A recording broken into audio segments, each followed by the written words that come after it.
Palmarès et puis un entourage qui est bien connu du peloton professionnel. Écoutez les explications de Thierry Vildary. Cet ange blanc qui plane au-dessus de la planche des belles filles hier semble bien avoir des ailes dans le dos. Surtout quand on le compare au poussin chétif et tremblant qu'il terrasse. Tadej Pogačar marque l'histoire du Tour.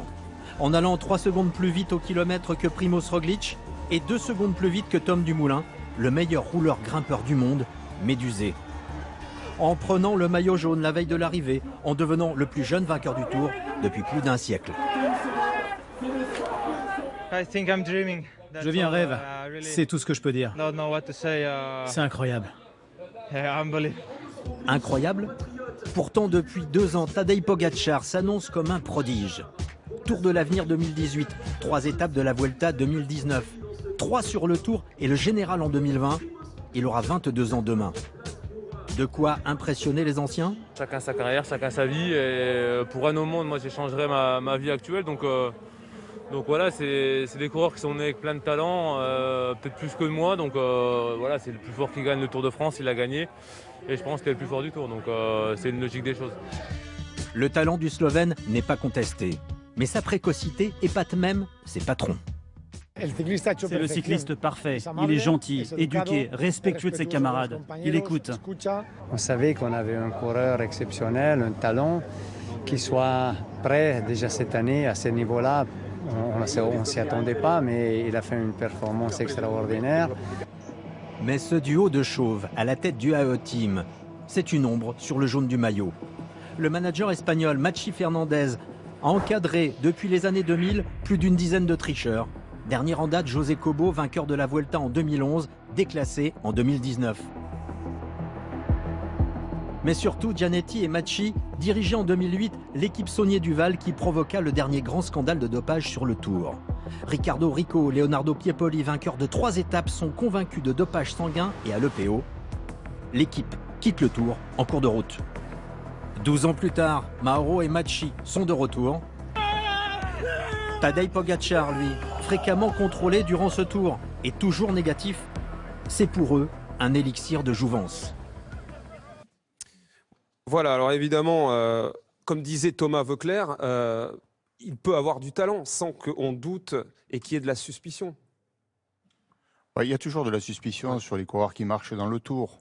C'est pas nouveau, ça fait longtemps que ça existe, mais c'est un reportage à charge quand même. Après, il faut avoir maintenant la preuve de prouver qu'il n'est pas clair. Alex? Oui, il reste des gens voilà, qui ont incarné les années toxiques du cyclisme, notamment Mauro Gianetti et Mathieu Fernandez. Voilà, après, qu'est-ce qu'on peut dire de plus pour l'instant? Rien. Bah oui. Je sais, Johan Ofredo, vous n'êtes pas d'accord. Non, je suis pas d'accord. Je suis pas d'accord d'une manière générale sur certains de ces reportages. Après, chacun est libre de s'exprimer, mais tant qu'on n'a pas de preuves, je pense que le cyclisme est sorti quand même de certaines années. On est le sport qui est le plus contrôlé du monde. Qu'on remette en doute les performances, c'est une chose, ça existe dans tous les sports, les performances de Rafael Nadal en tennis, les performances d'Usain Bolt. En même temps, il n'est pas accusé là dans le sujet. Puisque, non, il n'est pas accusé, mais on sort d'un Tour de France qui a été exceptionnel. Ça a été une très belle fête. Le vrai vainqueur du Tour de France, au-delà d'être Tadej Pogačar, c'est le Tour de France. Parce que ce Tour de France, on ne savait pas s'il allait aller au bout. Et c'est déjà une prouesse en soi. Et Christian Prudhomme l'a très bien défendu, l'a très bien mis en avant. Le vrai vainqueur du Tour de France, c'est le Tour de France. Et c'est un élément qui est fédérateur. Tout à l'heure, je suis sorti de France Télévisions, je suis allé sur l'esplanade. J'ai regardé passer le Tour de France. Le Tour de France, c'est une Madeleine de Proust. On a tous un souvenir avec le Tour de France. Et moi, j'ai vécu beaucoup d'émotions sur ce Tour-là. Qu'on soit d'accord, pas d'accord, moi hier j'ai vibré avec cette victoire. Oui, c'est ça. Ce chrono hier, on s'en souviendra des années et des années. C'est mémorable en fait ce qui s'est passé hier. Oui, mais alors, ce qu'il a fait. Ouais, moi je reviens sur ce que disait Laurent. C'est vrai qu'aujourd'hui, rien que le fait de gagner une course, et notamment le Tour de France, a fait de vous un coupable potentiel, c'est sûr. Il y a eu des dérives, évidemment. Je vais poser une question peut-être qui va embarrasser, mais l'année passée, on a eu un Français qui a été en jaune pendant 14 jours. On était content côté français. Pourquoi cette année, on trouve ça pas normal maintenant? Ça j'ai du mal à le comprendre. Oui, je suis d'accord avec vous et sa performance hier restera dans les annales du Tour de France.